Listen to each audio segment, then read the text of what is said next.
going to get started. Hope you're all doing well. Hard to believe, guys. We are in the middle of August. It's crazy. We're going to be right in the mix of the start of the new school year before we know it. So welcome. I'm just a day removed from vacation, and I feel like I'm still swaying like I was on the cruise, which is very weird sensation. Um, but I feel like I'm still on it in some ways. I'm sitting in the seat and I feel like my head is rocking back and forth, which is a very weird feeling to say the least. But going to go through a few things with us today. Going to just share our agenda. Oh, take out the trash. I don't want to take out the trash. Um, just greetings, quick couple of set of updates and reminders.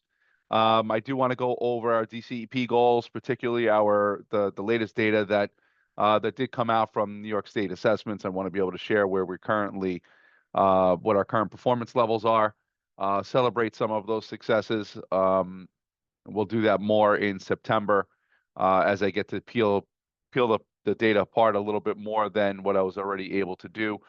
This came out the day that I was ready to go. So, some of it still needs to be, peeled apart a little bit more, but I'm going to give you guys a little bit of context as to where we performed relative to our goals last year, give us a little bit added perspective, and then the approach that I'd like to take moving into 25, 26. Talk very briefly around cell phone policy and then end on wellness, kindness, community.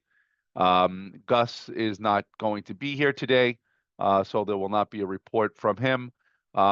I will talk a little bit about our CEP process that we're going through right now. High school superintendent report. I do see Eduardo is here, so I'm sure he will have some things to share.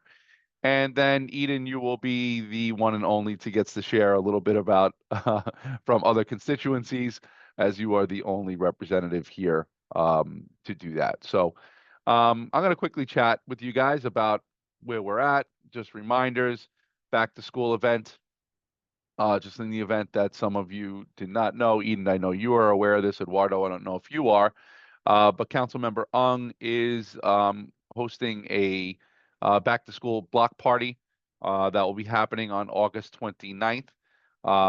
Myself and several of our team members will be there to support the opening of school and getting ourselves back into the swing of things. And we will have some books to give away during that session. So always excited to begin the school year, certainly with our elected officials, and this coming event where we will certainly be there to support that. There are a couple of others that were just recent additions to the calendar. I know Kappa always does their kickoff event. You won't see that on the slide deck, but Kappa will be hosting an event on September 6th. It is a Saturday at 1 o'clock. They host it at Flushing Library. So I'll be there for that too. I typically do a state of the district type of scenario for them every year, and I will do that again at the library just to make sure everyone is aware of where we're going in the 25-26 school year. Back to school is Thursday, September 4th. We do have a couple of days that we'll be celebrating for Jewish holidays. Rosh Hashanah is September 23rd and 24th. We do have the school calendar here for your review. Enrollment processes. This is really not so much things that you're going to really need to know, but I'd like to stay consistent with what we talked about at CEC. But for enrollment purposes, schools that are receiving zone children will always have access to them. So we encourage our families to go right to their schools if they do know what zone their child belongs to. If not, if they're unsure, they can always connect with the Family Welcome Center, and they can provide them with that guidance, or certainly touching base with us at the district office to let them know where they need to enroll. Welcome centers will be open for our families, certainly for enrollment assistance, public schools 9 through 12 that are other than the zone. If they need help with transferring, they can certainly contact the Family Welcome Centers. And, they've done a really good job, certainly here at Linden Place to support our kids across District 25. So all of that is there for you guys. connection before content, guys. This is something that Eduardo, for you, I'm not sure what it is that you guys do with the high schools, but something that we're encouraging, this whole notion of connection before content. We're not going to do it today just because it's only the couple of us. We did do this one with our CEC. Always kind of supports a little bit of fun, and just connection with one another. The idea of, in this particular case, reflecting through music. What would a song be that would kind of reflect your summer? Just as a way to kind of, one, get an idea of who type of music that we actually listen to, your reflection around how your summer was, and just kind of building relationships. I think it's so important for us as schools to be able to do that. I know, Eden, you shared one. What was the one that you shared? Yeah, This. I said had a bad day because I had just had major flooding and some other stuff, and now my daughter just had surgery. So I would still stick with that song. Oh my goodness. So the bad day is still It's been surrounding a you. We very we a bad week month. later.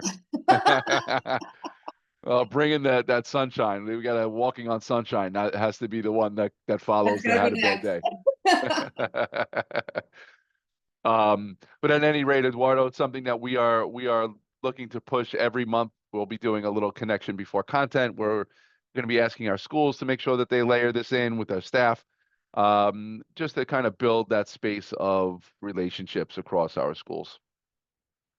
Cell phone policy, you guys know, we talked about this last time. All of our schools have been submitting their cell phone policy for me to review.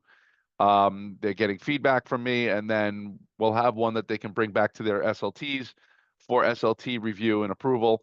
But we are asking that they get the school year started right away with this, so that there is not this scenario where kids get accustomed to a routine where they bring in those phones, and then the whole process of, oh, well, I've been able to do this the first couple of weeks of school. Now you're telling me I can't. So we want to make sure we get ahead of it as much as we possibly can. There will be some bumps. There's no doubt there'll be some bumps at the beginning of the year with the cell phone policy. Um, some kids that will certainly test the cell phone policy. This is not um, a scenario where we're looking to create suspensions for children. That's one thing I do want to make sure that I am very clear on. This is not, I brought in my phone, I made a mistake, and you're suspended. That's not what we're looking to do here. We do want to create really strong routines with our kids so that they know what the policies and expectations are. But all schools are going through this. This is not something that Department of Education ourselves are saying is a requirement just from us. This is a state law. And we're going to work really hard to make sure that we're complying with that law across our schools.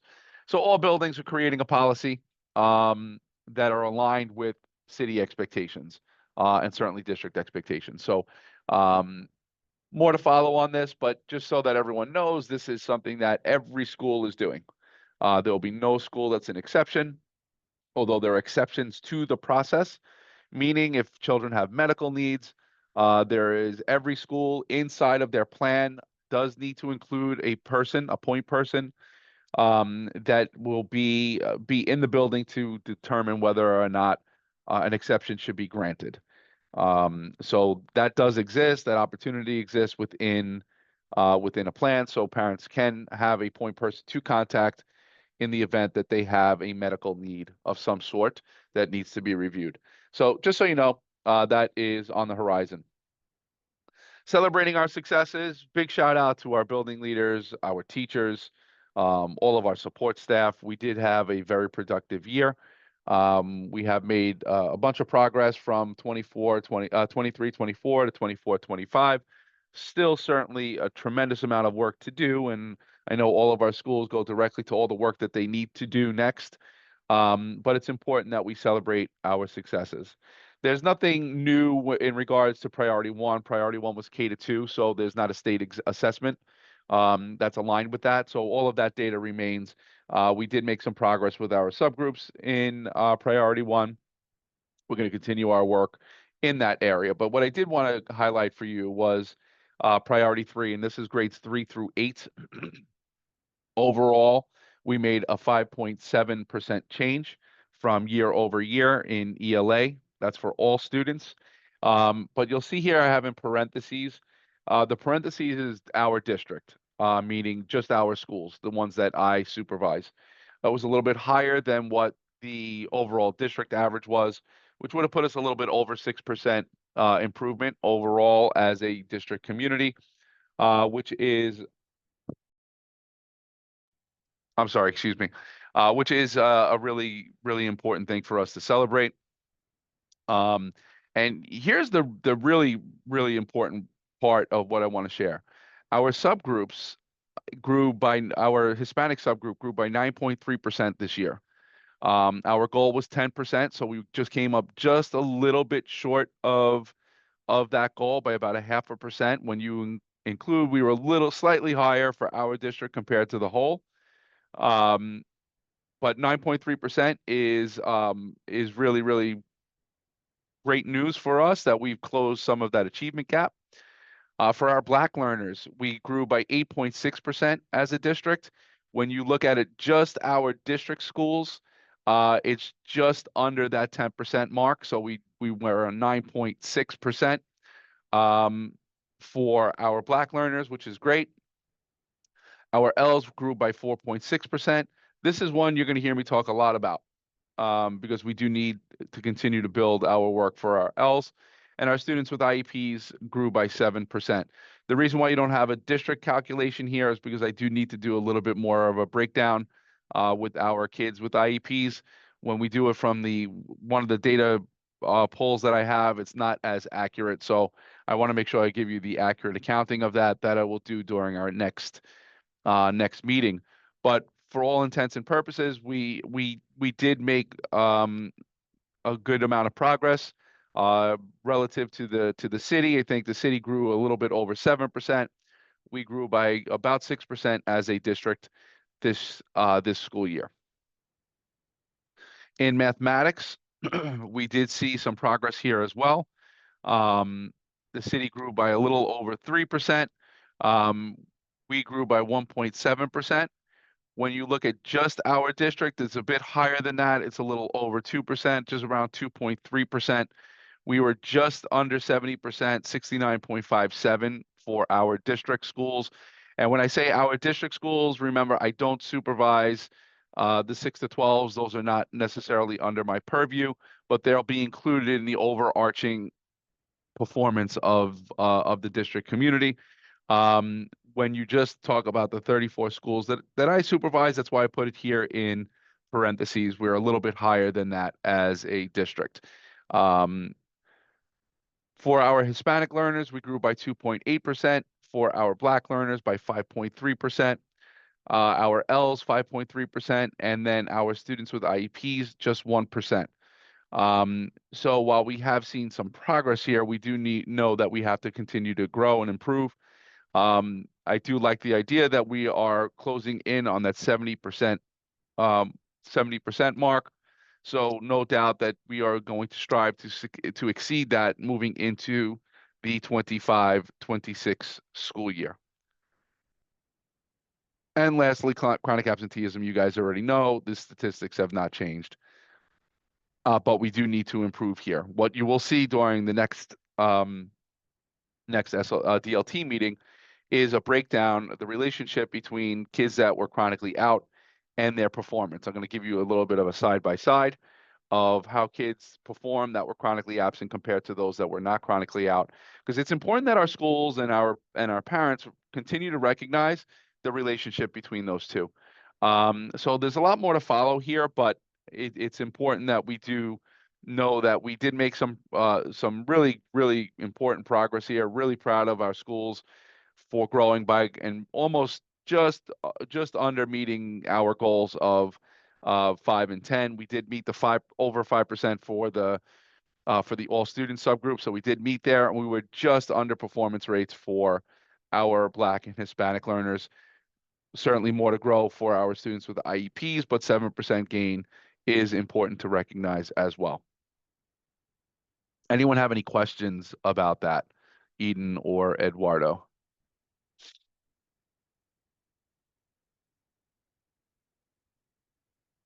I'm good. Okay. So our goals, these are not new. You did see these during the last meetings, remain consistent with what you're going to see here. But I did want to point out the things that we're going to be paying attention to going into 25, 26. I don't want to necessarily change too much moving into this year. I think our focus on explicit instruction has demonstrated some progress. When you see during the next meeting, I'm going to do a breakdown also for you for grades 3 to 5 and grades 6 to 8. Our work in elementary schools has most definitely demonstrated progress. Some of our grades upwards of 15% improvement from last year to this year, which shows that we are on the right track. What we do need to continue to do now is build from where we are in some of our elementary grades so that that progress continues all the way through the 8th grade. So I have no doubt if we continue to work through this lens of explicit instruction, that we're going to see the progress that we're looking for our kids. Now, with 3 things in mind, and this is what I'm going to be pushing for all of our schools to reflect on, and that's the knowledge of the standards that our kids are being assessed on, knowledge of our students, and then knowledge of resources to support what we've just learned. And a focus that we're going to have is something that we call this know and show. Within standards, making sure that we're very clear within a standard, what do our kids need to know and what do they need to show to demonstrate that they have proficiency in it. So it's going to be a routine that we're going to ask our schools to really work on with their teachers, so that we're very, very versed in the outcomes that should come from each standard. Knowledge of students. You guys all know that we have a very robust district data dashboard. Our schools have their own dashboards in addition to that system. But we're really going to be digging into, in particular, our Ls and students with IEPs, to make sure that we're providing the scaffolded supports necessary to provide access to grade level text. So there's going to be more to follow on that as well, but we want to dig into the data that we have. What do we know about our children so that the knowledge of resources we're building inside of that. Once we know what our kids need, how do we look for those resources inside of curriculum so that we're providing those strategic supports for our kids inside of the work that we do, in particularly focused on our Ls and our students with IEPs. So our training this year is going to be around that focus. What do we know about our kids? And then how do we make sure that we're aligning the resources from curriculum to support the needs that our children have? So this is going to be a constant reminder for our schools. And the reason why we landed here is because I wanted it to be very simple. Knowledge of standards, that's something that can connect with everyone. Knowledge of students, knowledge of resources. Those 3 things are going to be kind of the backdrop of our continued work on explicit instruction. So in order to make explicit instruction really, really strong, we need to make sure that we know the standards, we know our kids, and we know the resources that we have in front of us to support those things. So I like the simplicity of it. Wonder what you guys think. Does that sound? I mean, it's far more complex than what I'm making it sound. But the simplicity of those 3 things. Does that make sense? Eduardo, Head Bob, Eden, does that Yes. make sense? Yes. I couldn't get off mute. Yes, sorry. Yeah. I just like the simplicity of it, and certainly I ask you guys to think about that too.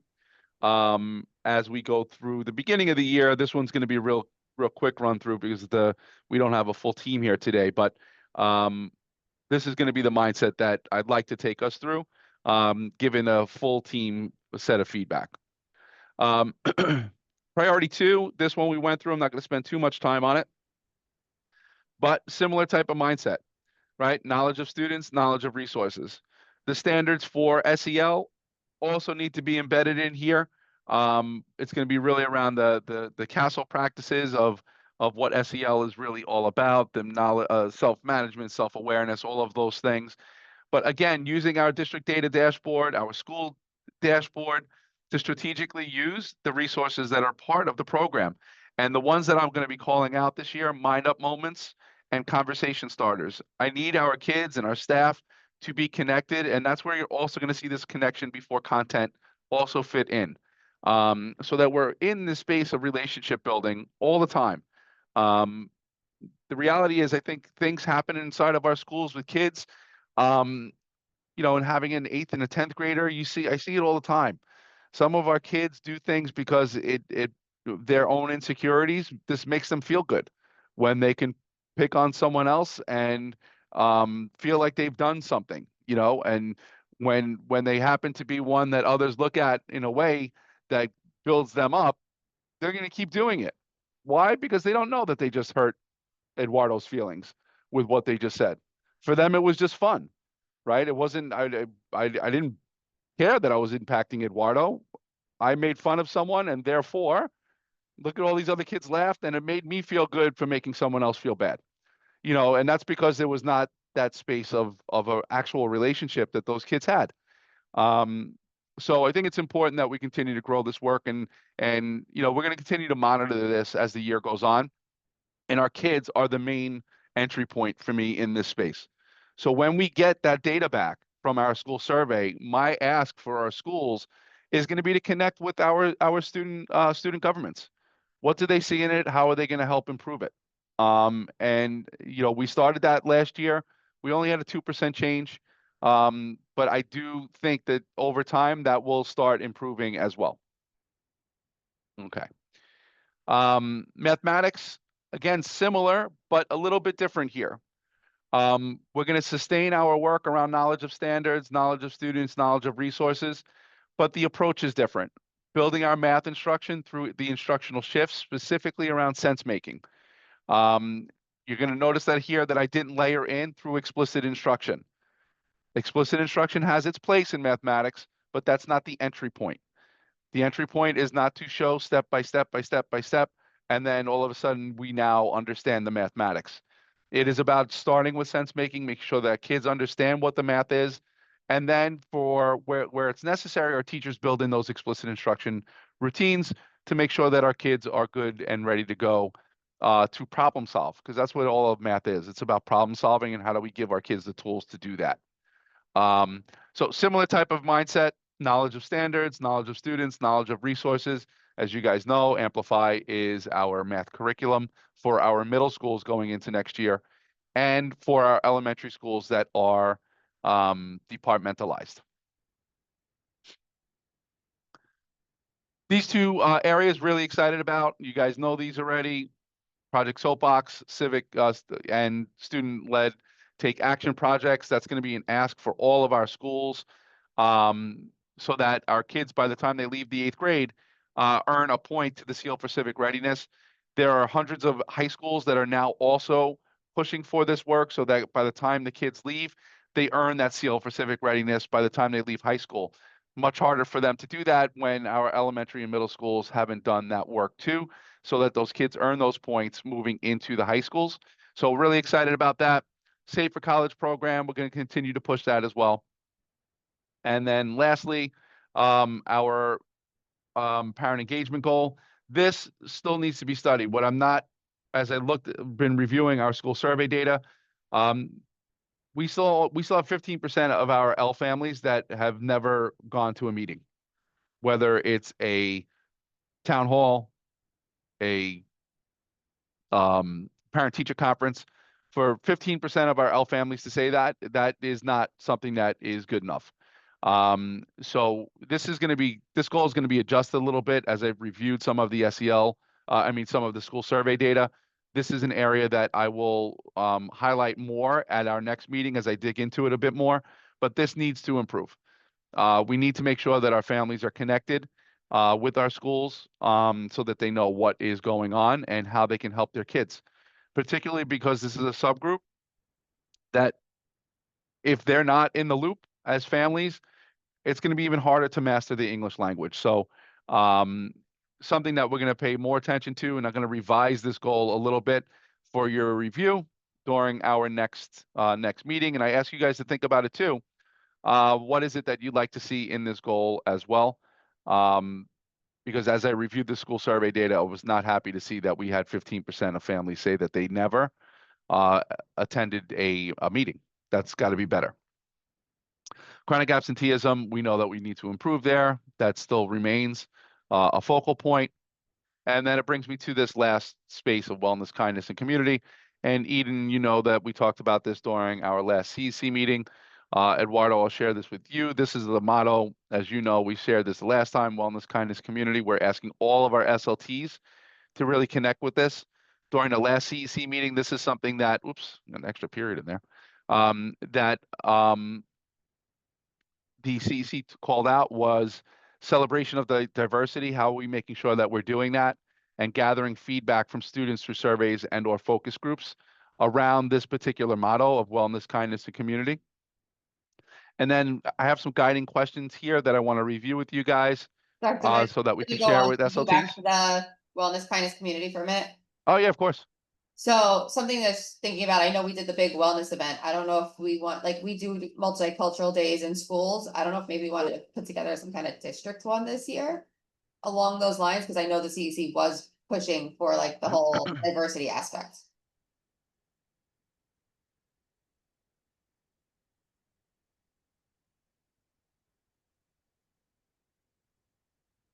Okay, so we highlight this. Now that I had time to think about it since then. Yeah, and I think sometimes I think we also have to think how we kind of publicize some of the things that we're also already doing. You know, the number of events that we've kind of organized as a district has been pretty significant. And I think we have to be able to kind of tap into those a little bit differently so that we're maybe marketing them in a way that families understand, you know, what the intent of all of these things are. So when we have a Thanks for Giving walk in November, you know, why are we really doing that? You know, it's not just to come and give a can of goods to walk around the park.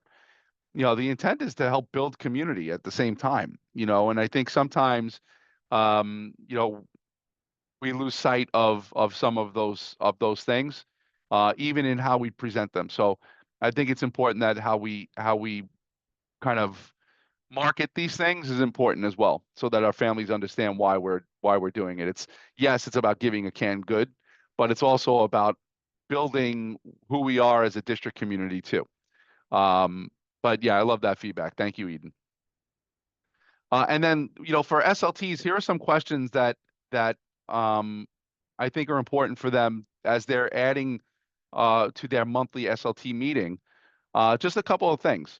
You know, so where do wellness, kindness, and community show up within our SLT work? You know, are we talking about it during our SLT? What would actually, and even for us, what data would we say shows that? Um, what professional development might we need? And how do we make sure that, and I think why we added this to our SLT meetings every month is to promote that space of sustainability so that it is not just a, you know, we talked about it once, and Eden, I think you and I, that's why we added this to a DLT as a DLT recommendation, so that it wasn't this one shot, we're going to hold this SEL event and then we're done. Um, but I think for us is what would sustainability look like if we're really promoting this across the district? What would we want that to be? And then lastly, for community building, inclusive events that reflect the school's culture. Um, Eden, you just kind of layered it into the idea of district culture, which I think we have to really think about. Regular family engagement opportunities. Our schools are doing a lot of these, and I'm wondering how we showcase them. You know, are we really showcasing them well enough? I know we put them in our newsletter. Marissa does an awesome job at that. Um, but where else are we celebrating them? How else are we making sure that we're getting it out there? Do I do a good enough job during CEC meetings to share them? You know, are we getting out, you know, with more frequency to schools to share that? So it's given me a lot of things to think about myself. Um, but student-led initiatives, really important for me, and collaborative spaces and shared leadership structures, just as spaces for reflection.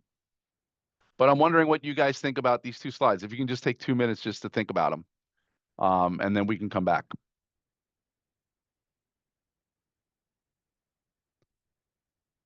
Put the timer on. Just take 2 minutes.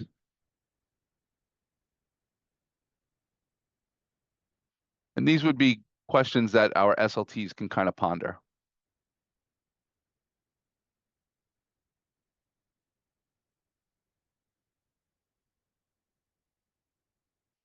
Here's another one I just thought of right now.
Hey guys, any thoughts? Eduardo, Eden, about the questions? Anything else that we would want to ask? Do we think these are good general guiding questions that our schools can ask right at the beginning of the year as SLTs Mm. with their parents, their teachers? Well, aligned to your question before, like increasing participation from families of English language learners, like how do we increase participation among our immigrant community, given the what's going on right now, the atmosphere with ICE and the insecurities that these families have. Like, how do we reassure them that these are really safe spaces, that schools are not places where raids will take place?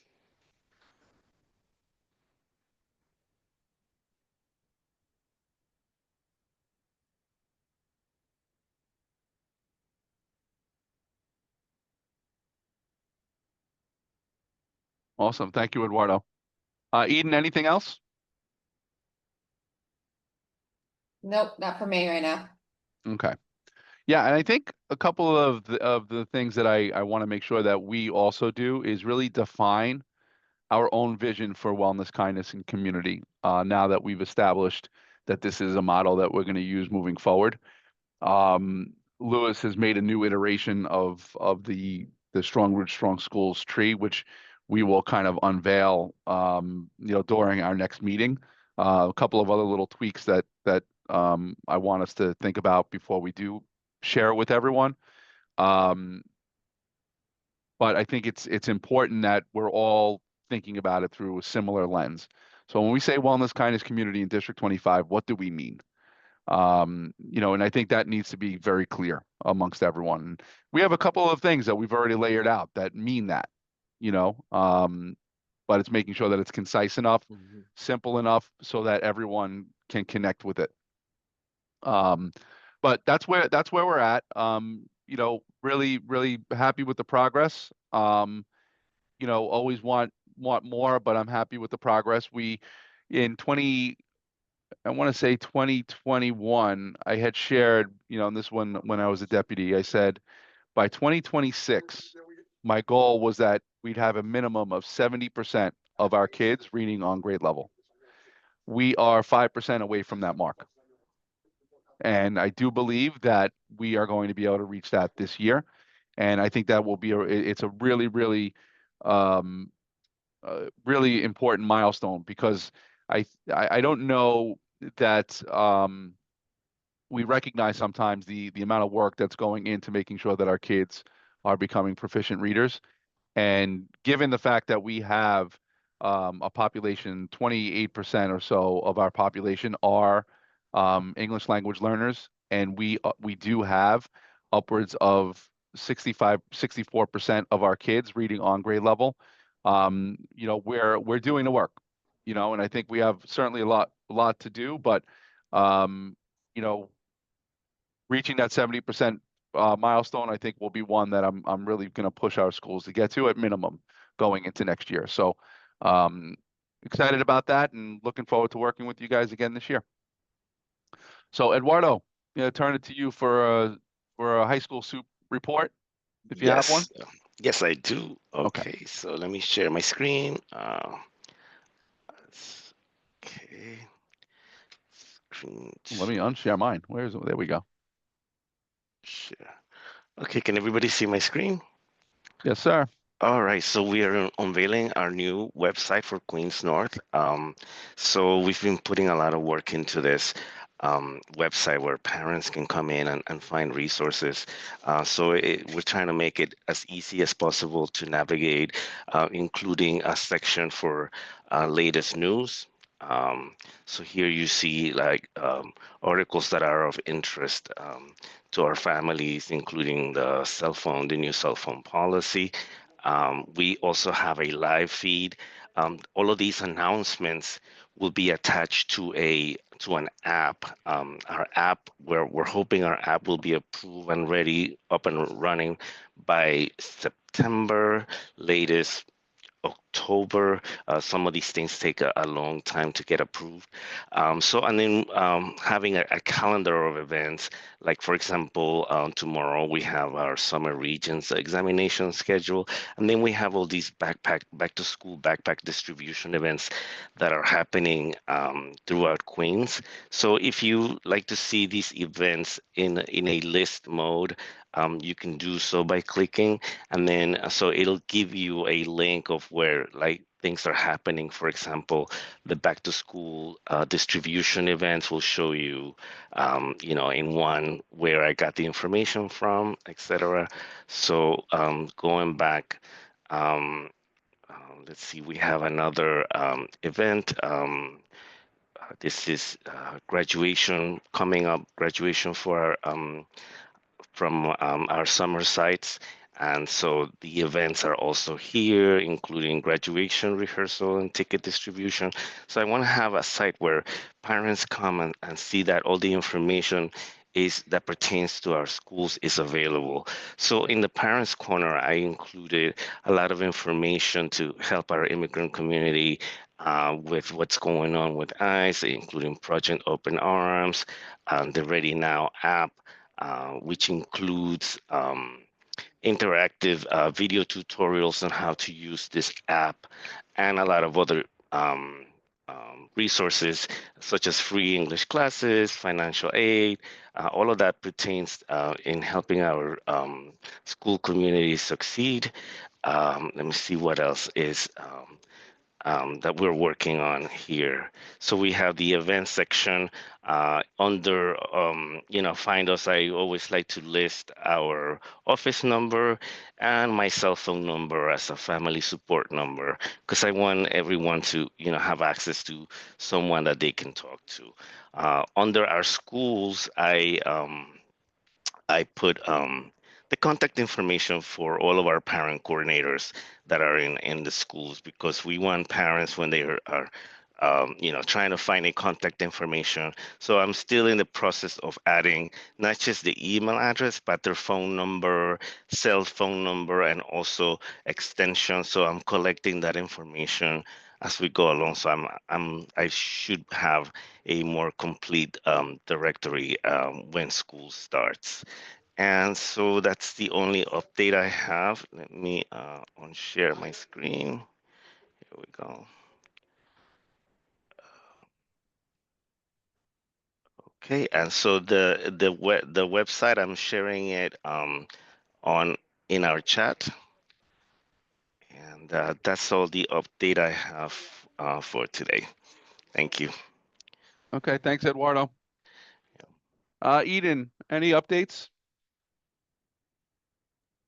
Sure. So one thing that's been coming up at our 2 meetings so far is really a big push of how to get more families involved in our meetings. Our next meeting is September 10th. We are kind of asking schools to not only push it out through like Gamma, but also like whether Dojo or Parent Square, or whatever apps they're using to try to bring more people in. And we're going to be talking about whether we want to do some meetings in different schools this year, as well as in the district office where we've been meeting, just to see if that kind of helps increase parent numbers or not, to do a little comparison and see what happens.